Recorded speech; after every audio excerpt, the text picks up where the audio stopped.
We'll go to Mike. Well, I guess, especially, in a fifth year, like what is your focus in the spring? I know you've talked about sort of trying to do a little bit more positionally along the front, but you know the scheme really well. Obviously, you know the staff really well and everything. I imagine you're probably not trying to put too much physical load on your body. Just like, how do you approach a spring practice when you've got the experience, just the sort of the depth of experience you have? Honestly, nothing has really changed. I kind of still attack it just like I'm a freshman, like I was a sophomore. I really love playing the game of football, so I kind of just go out there and go make plays and try to make sure I'm not picking up any bad habits, right? So anything I watched on, during film, whether it's getting my pad level lower, getting my hands a little bit better, getting my feet a little bit quicker from watching film from last season, whatever those things I need to improve on is kind of just continue to sharpen my tools. We'll go Mike, then Todd. Yeah, during the offseason, when you were kind of looking at it, think about the NFL, how far down the road did you kind of get in that process? And what was your kind of thinking and coming back? And how quickly did you kind of make that decision? It was pretty quick, especially after we lost to Notre Dame. I was like, we was really close, and I was like, I kind of got that taste of almost getting to the championship, right? And I feel like the experience that a lot of these guys have, especially with my top two guys, Fish and Pons, coming back, right? We kind of talked about it a little bit, and I was like, we come back, we can really make a good run. So it's really just to come back and try to bring a championship here to Bloomington. Staying rows to Todd and Seth. Yeah, flowing from that, I mean, last year this team was driven so much by the hunger to prove yourselves. I mean, a lot of you guys that come from JMU, you've proven yourselves to a certain level. I know you want to prove yourselves higher, but has the nature of the hunger changed at all in the off season, or is it the same? It's the same. Honestly, it's more because now you have more eyes on you, right? So I've seen a lot of things talking about the sophomore slump. So that's something that I know I've taken pride on, something that's not going to happen. So it's really just to come back and show that we can do it again and again and again and again. So it's really it's the same thing, just a different season. Seth on your left, then Pete. Yeah, Mikail, have you seen maybe a different mentality with the newcomers coming into a program now that had the success you guys had last year compared to, obviously, we were just talking about, guys wanted to prove yourself last year. Is it just different now with the guys who came in, having seen what you guys did last year? Yeah, I think the guys that come in now kind of understand what's needed to get this thing done, right? So a lot of guys that's come in, a lot of veterans that's played at high levels. Zen's played at Ohio State, Pat played at Notre Dame, right? So you got guys who's played at a high level that can come in and bring that experience with them. And especially since we already have a culture built over this entire last year, they kind of come in and in the first few weeks they kind of get integrated and kind of understand how we flow, what the mentality is, and they kind of just adjust real fast. We'll go Pete and then Jared. Mikail, how well does this defense suit you? Obviously you've been in it quite a while now.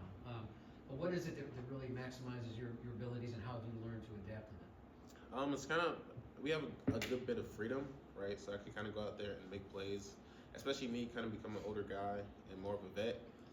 Coach kind of gives me a little bit more freeway, right? A little more leeway to go and kind of just trust my eyes, right? So we are gapped up, we're disciplined, but he allows me to take my shots and do what I need to do to go make a play and boost this team to where we need to go.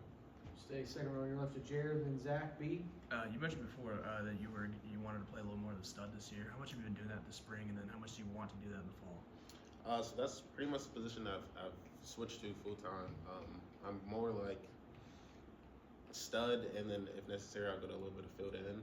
So I'll pretty much be staying over there throughout the entire fall, throughout the spring. So. Go Zach B front on your right, and then Josh. How freeing is it to know you have behind you guys like Aiden Fisher, like D'Angelo Pons that can make plays themselves? How freeing is that? It's very freeing. It's knowing like if I mess up, they're gonna clean it up, right? And I know when I'm pass rushing, I know D'Lo gonna give me some time back there when he's covered and doing his thing.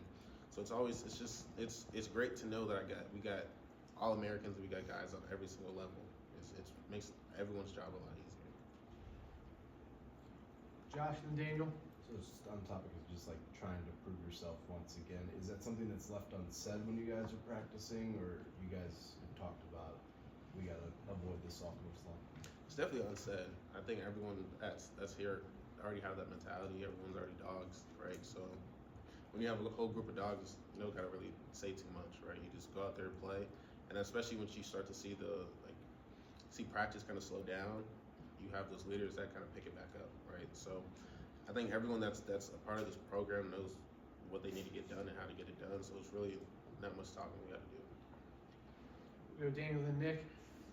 I want to ask you on Amari as well again.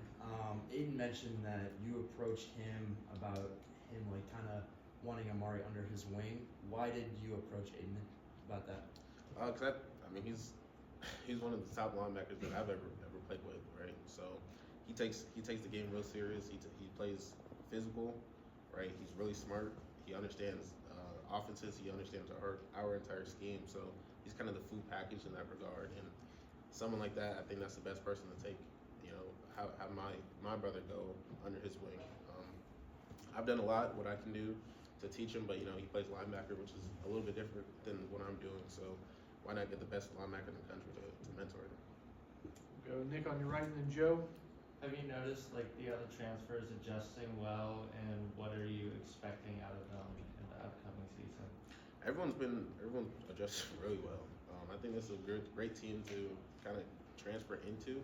Or I think we're just like in the locker room. It's easy to transfer and adjust to our style, right? Because we're pretty much family oriented. We're pretty good at welcoming people in, right? And then when it comes to football, I think they all kind of have that thing, right? That's why Sig recruited them, right? So they just come here and they figure out the playbook and they get to do whatever they need to do. Get whatever the reason that Sig brought him here is a reason, right? So we got guys like Zen, we got guys like Pat. D-line wise, we got Rat, we got Jose, we got a bunch of guys who come in here and just already got that dog in them. They just got to figure out the playbook and get going. We'll wrap it up second row with Joe. Yeah, you mentioned how with Aiden D'Angelo opting to come back this season, that was kind of big. I mean, what is that bond? How important is kind of that trio, regardless of you three being in different positions? It's important, right? Especially like I said earlier, having us. You have one guy from every single level, right? You got a D lineman, you got a linebacker, you got a DB. So just to be able to have that leadership on every single level. So it's not even about just us making plays, but what can we inspire the other guys to do, right? So I think that's one of the biggest pieces that kind of go inside. Great. Thanks, Mikail. Thank you. Thank you.